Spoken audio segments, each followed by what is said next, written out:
आज हम आपको एक कथा का श्रवण करा रहे हैं जो सुनने मात्र से आपके जीवन में सुख संपत्ति और धन की वर्षा होगी। तो चलिए कथा को प्रारंभ करते हैं। एक बार की बात है, भगवान शिव माता पार्वती से कहते हैं, मानव अपनी ये 4 आदत छोड़ देता है तो सृष्टि पर कोई भी लक्ष्य पा सकता है। तब माता पार्वती कहती है, हे प्राणनाथ, कृपया ये कौन सी आदत है? फिर भगवान शिव कहते हैं, हे देवी, आज मैं पृथ्वी लोक जाकर एक संत का रूप धारण करके अपने एक भक्त को ये 4 आदतें बताऊंगा। इसलिए आप इसे ध्यान से देखेंगे और सुनेंगे। यदि आप यह कहानी सुन रहे हैं तो पूरा सुनिए। इस कथा को आधा अधूरा छोड़कर जाने की गलती मत करिएगा, क्योंकि इस पवित्र कथा को पूरा सुनने से मन चाहा फल की प्राप्ति होगा। इसलिए इस कथा को पूरा सुने। आप शिव भक्त हैं तो भोलेनाथ का अनादर न करें। एक बार भगवान शिव यानी संत के पास एक शिष्य आता है और कहता है, महात्मा, आप हमेशा कहते रहते हैं ध्यान करो, लेकिन ध्यान करना तो दूर की बात है, मैं तो कुछ समय के लिए आंख बंद कर शांति से बैठ भी नहीं पाता हूँ। मेरा मन इतना अशांत है कि हर समय भटकता रहता है। मैं जब भी ध्यान करने के बैठता हूँ तो मेरे अंदर अनेकों विचार के तूफान उमड़ने लगते हैं, लोगों के बारे में, अपने साथ बीती घटनाओं के बारे में, अपने भविष्य के बारे में, और न जाने कितने सारे अजीबोगरीब विचार मेरे मन में उठने लगते हैं। मैं इन्हें रोकने की बहुत कोशिश करता हूँ, लेकिन जब रोक नहीं पाता हूँ तो बेचैन होकर ध्यान से उठ जाता हूँ। संत महात्मा, आप मेरी इस समस्या का कोई समाधान बताएं। फिर संत कहते हैं, तुम्हारा ही मन है, लेकिन ये तुम्हें कुछ देर तक आंख बंद करके बैठने भी नहीं देता।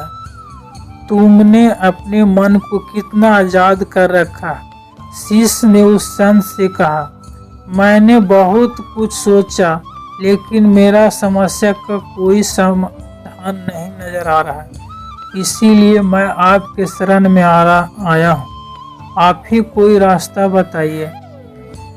संत ने कुछ देर तक उस आदमी को तरफ देखते रहे और फिर कहते हैं, ठीक है, तुम ये 4 आदतें छोड़ दो और तुम्हें फिर मन लगने लगेगा। शिष्य पूरा ध्यान लगाकर संत की बातें सुनने लगा। फिर संत ने कहा, पहली आदत, दूसरों को मन को पढ़ना छोड़ दो।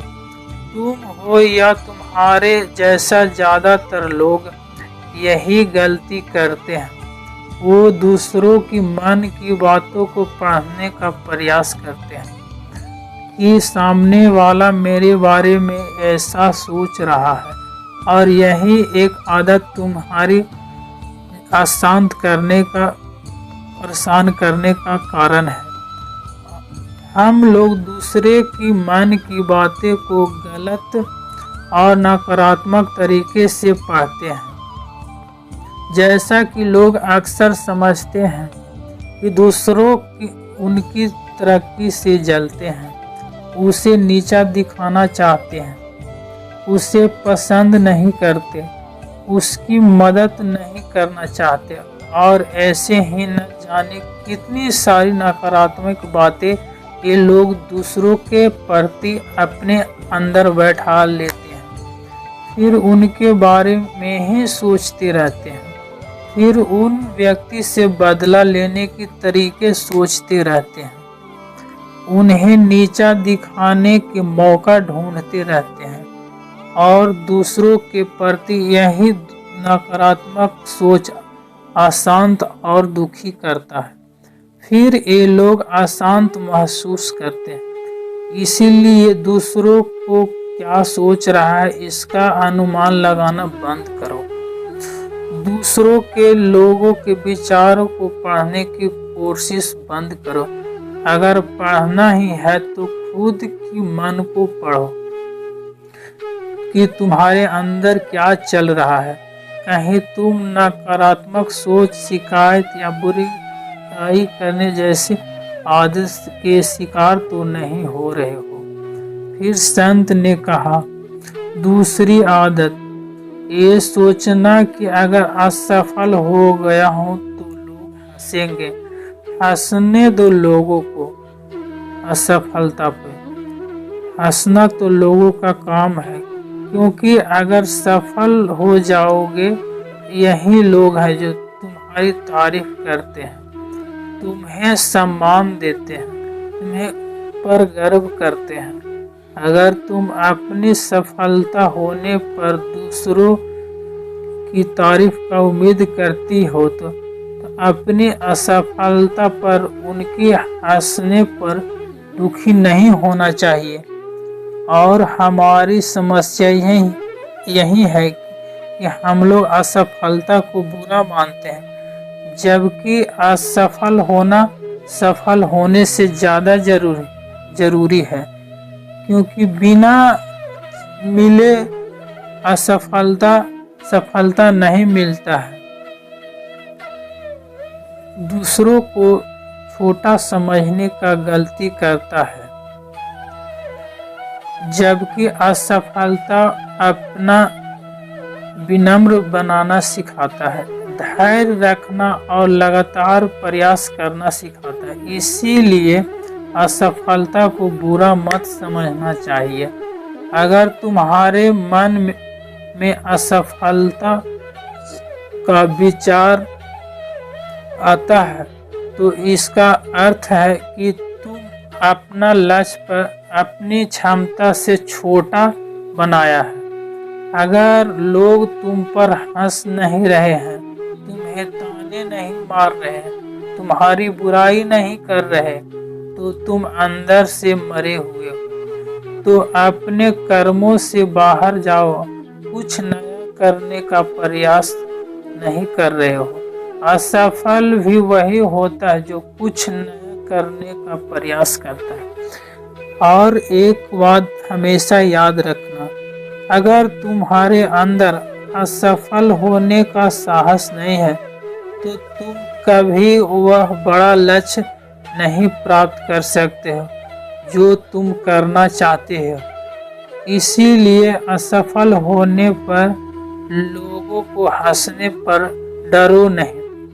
अगर असफलता से आपको भी डर लगता है, आप भी इस डर से कुछ नया करने का प्रयास नहीं करते हैं कि अगर मैं फेल हो गया तो लोग क्या कहेंगे, लोग मुझ पर हंसेंगे, लोग मुझे मजाक बनाएंगे।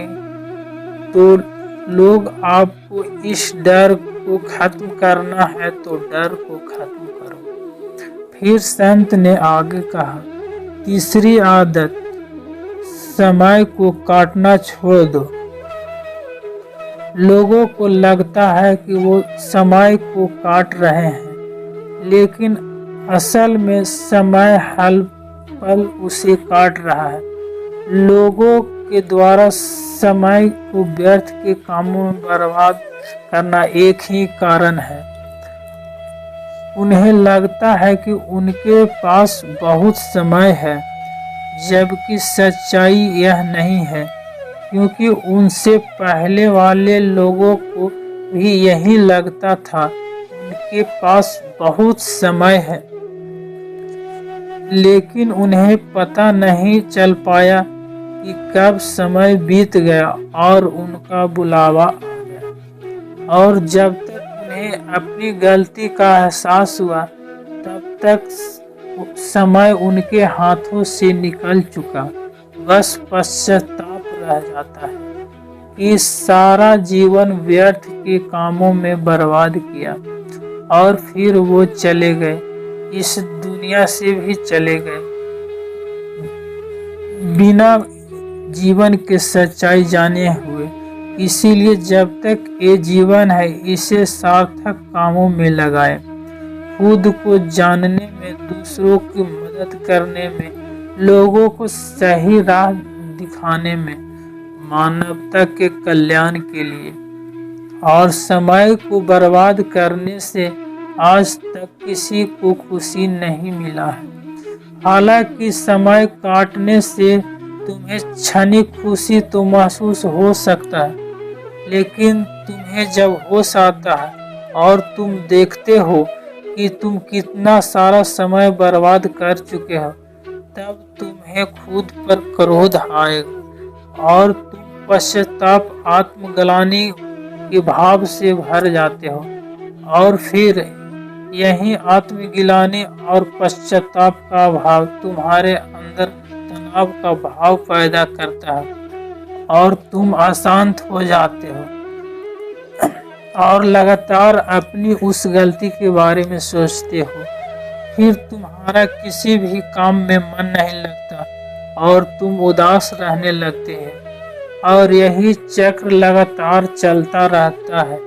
इसीलिए समय को काटना बंद करो और वह करना चालू करो जो जरूरी है। फिर संत ने कहा, चौथी आदत, यह सोचना छोड़ दो तुमसे यह काम नहीं होगा, तुमसे। असल में दूसरों से खुद की किसी भी चीज से तुलना करना ही व्यर्थ है। सबकी परिस्थितियां अलग है, सबकी सोच अलग है। और क्या हुआ अगर दूसरे नहीं कर पाए? हो सकता है कि तुम यह कर सको, क्योंकि अक्सर वही लोग इतिहास रचते हैं जिससे ज्यादा उम्मीद नहीं होती। और फिर हो सकता है कि जिस तुम बड़ा समझ रहे हो, जिसके लिए तुम सोच रहे हो, उसने बहुत बड़ा मेहनत किया है, बहुत प्रयास किया है। उसने कभी उतना प्रयास किया ही ना हो, केवल मेहनत करने का दिखावा किया हो, क्योंकि ज्यादातर लोग कभी दिखावा ही करते हैं जितनी अपना लक्ष्य प्राप्ति के लिए करनी चाहिए और दूसरे लोगों के सामने दिखाने के लिए कि मैंने तो बहुत मेहनत की है लेकिन मेरी किस्मत ही खराब है। और यही सोचने वाला जो दूसरे को बातें ही बातों में कहते रहते हैं, जब इतनी मेहनत करने के बाद मैं सफल नहीं हो पाया तो तुम कैसे हो पाओगे? लेकिन अंदर ही अंदर इस बात को जानते हैं कि उन्होंने कभी उतनी कोशिश नहीं की थी जितनी करनी चाहिए थी। ये बात दूसरों की नज़रों में अपने को इज्जत बचाने के लिए और इस डर से कहीं दूसरा व्यक्ति आगे न निकल जाए, ये अपने अधूरे प्रयासों की सीखी बघाड़ते रहते हैं और दूसरों को डराते रहते हैं कि जब मैं नहीं कर पाया तो तुम कैसे कर पाओगे। इसीलिए दूसरे असफल व्यक्ति को देखकर यह सोचना छोड़ दो कि तुम भी असफल हो जाओगे। तुम बस अपना श्रेष्ठ प्रयास करो और बाकी सब समय पर छोड़ दो। फिर संत ने आगे कहा, अगर तुम ये 4 आदत छोड़ देते तो तुम्हारे मन एकदम शांत हो जाएगा और फिर तुम जहाँ चाहो वहाँ अपना मन लगा सकते। इतना कहकर संत महात्मा मौन हो जाते हैं और शिष्य को सारा बात समझ आ चुका था उसे क्या करना है। उसने मन ही मन चारों आदतों को छोड़ने का निश्चय कर लेता है और संत महात्मा को धन्यवाद कर चला जाता है। फिर भगवान शिव कैलाश पर्वत के लिए प्रस्थान कर जाते हैं। इस वीडियो को बोलते समय कोई त्रुटि हो तो हमें क्षमा कर दीजिए।